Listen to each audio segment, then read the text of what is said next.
મહેસાણાના કડીમાં વધતા ક્રાઇમ સામે પોલીસ એક્શનમાં જોવા મળી રહી છે। 10 દિવસમાં 4 હત્યા થતા પોલીસનું ફૂટ પેટ્રોલિંગ હાથ ધરવામાં આવ્યું છે।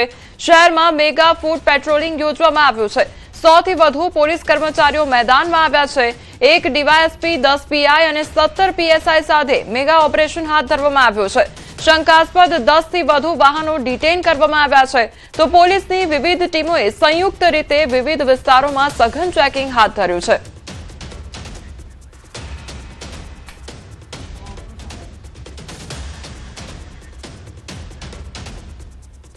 અમદાવાદનો પાલડી અંડરપાસ જે લોકોની સુવિધા માટે બનાવવામાં આવ્યો હતો તે હવે વાહન ચાલકો માટે જોખમી બની રહ્યો છે।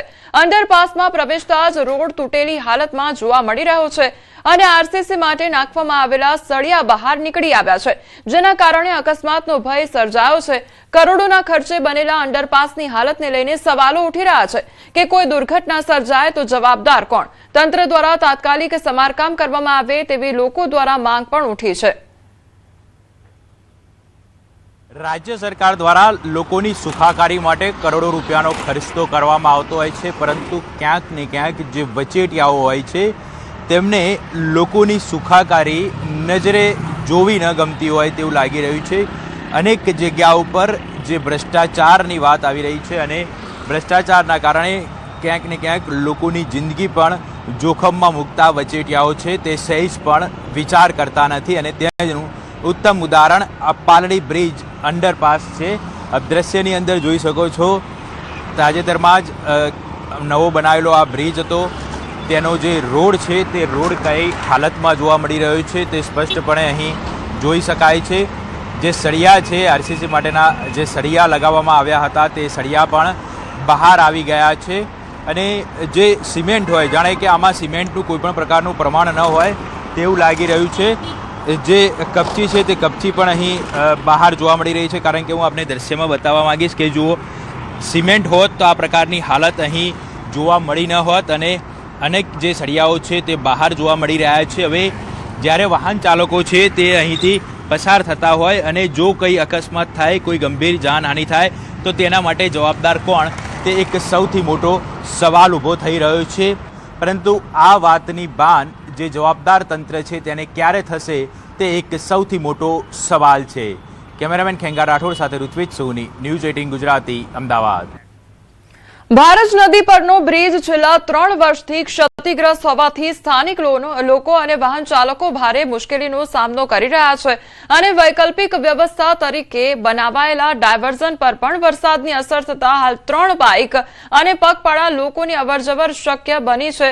ત્યારે ભારે વાહનો માટે રસ્તો બંધ થતા લોકો અને વેપારીઓને આર્થિક તેમજ સમયની મોટી મુશ્કેલીનો સામનો કરવો પડી રહ્યો છે।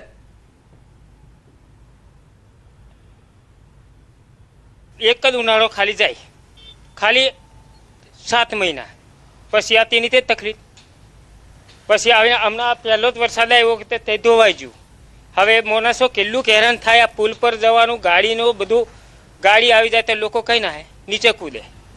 અત્યારે મારે આવવા જવાની બહુ તકલીફ છે, વિકલાંગ છું, તો મને આ બાજુ જોવું તો બસ નહીં મળતી, કાં તો કોઈ સાધન નહીં મળતું, તો હવે મેં ફરીને અત્યારે ચોકડીથી ચાલીને આ બાજુ આવ્યો છું, તો મારી કેટલી તકલીફ આ સરકાર થોડું ધ્યાનમાં લાવવું જોઈએ। વડોદરા, છોટાઉદેપુર અને મધ્યપ્રદેશને જોડતો મહત્વનો માર્ગ છેલ્લા 3 વર્ષથી બ્રિજ તૂટવાના કારણે ઘણા વાહન ચાલકો પરેશાન થઈ રહ્યા છે। કરોડો રૂપિયાના ખર્ચે બનાવાયેલ ડાયવર્ઝન પણ વરસાદમાં નુકસાન પામતા અવરજવર વધુ મુશ્કેલ બની છે। તેથી સ્થાનિકોમાં તંત્ર સામે રોષ જોવા મળી રહ્યો છે અને નવા બ્રિજનું કામ વહેલી તકે પૂર્ણ કરવાની માંગ પણ ઉઠી રહી છે। નાની નાની તિરાડો પડેલ છે, પરંતુ બાઇકોની અવર જવર થઈ શકે અને પગપાળા અવર જવર થઈ શકે એવી પરિસ્થિતિ છે। આ પ્રથમ વરસાદે જ આ ડાયવર્ઝનની જે હાલત આપણે જોઈ રહ્યા છે તે માત્ર અત્યારે તિરાડો પડી છે, પરંતુ જો બીજો વરસાદ આવો ભારે પડશે તો આવનાર દિવસોમાં 4 થી 5 મહિના સુધી લોકોને જે અગાઉના વર્ષોમાં જે મુશ્કેલી પડી છે તે મુશ્કેલી ફરી પાછી પડવાની છે।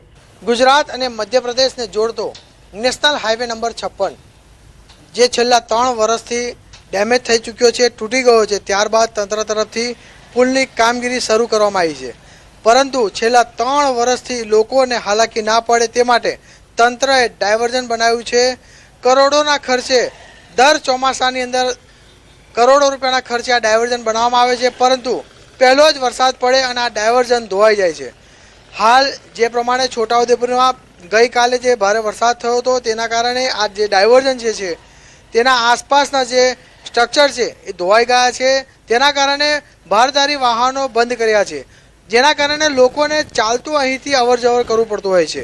આમ તો સિહોરથી પાવીજપુર જવું હોય તો માત્ર 1 કિલોમીટર છે, પરંતુ જ્યારે ભારદારી વાહનોને 40 કિલોમીટરનો ફેરાવો લગાવવો પડશે. અહીંના સ્થાનિક લોકોનું કહેવું છે કે અવારનવાર રજૂઆતો કરે છે, અવારનવાર જાણ પણ કરવામાં આવે છે, પરંતુ તંત્ર તરફથી લીપાપોતી કરવામાં આવે છે. આપ જોઈ શકો છો કે જે રીતે આ જે ડામર જે બેસી ગયો છે, હજુ તો સામાન્ય વરસાદ પડ્યો છે, વરસાદની શરૂઆત થઈ છે, તેમાં જો આ ડાયવર્ઝન બંધ થઈ જતું હોય તો લોકોને કેટલી હાલાકી પડશે. હાલ તો અહીંથી લોકો ચાલતા જવા મજબૂર છે.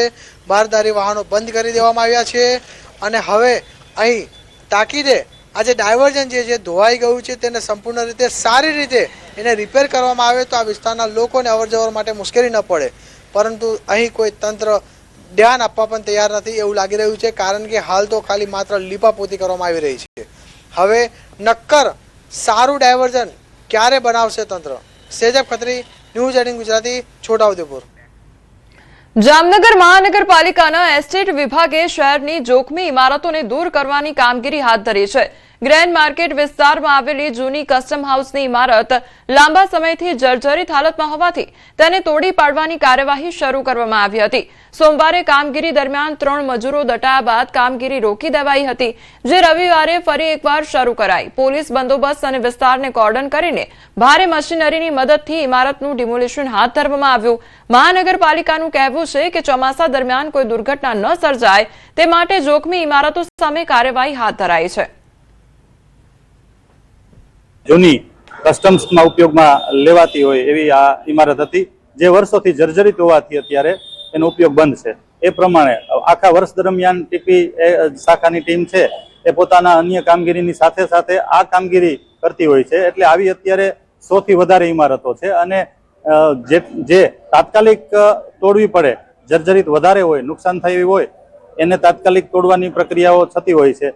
એના ભાગરૂપે લગભગ 25 જેટલી ઇમારતો છે એ છેલ્લા 1.5 વર્ષ દરમિયાન તોડપાડ કરવામાં આવેલ છે. જામનગરના જે 3 દરવાજા એટલે કે ગ્રેન્ડ માર્કેટ વિસ્તારમાં વર્ષો જૂની રાજાશાહી વખતની જે બિલ્ડિંગ છે તે કસ્ટમ હાઉસ તરીકે ઓળખાતી હતી. અહીં કસ્ટમ હાઉસ છે તે બેસતું હતું.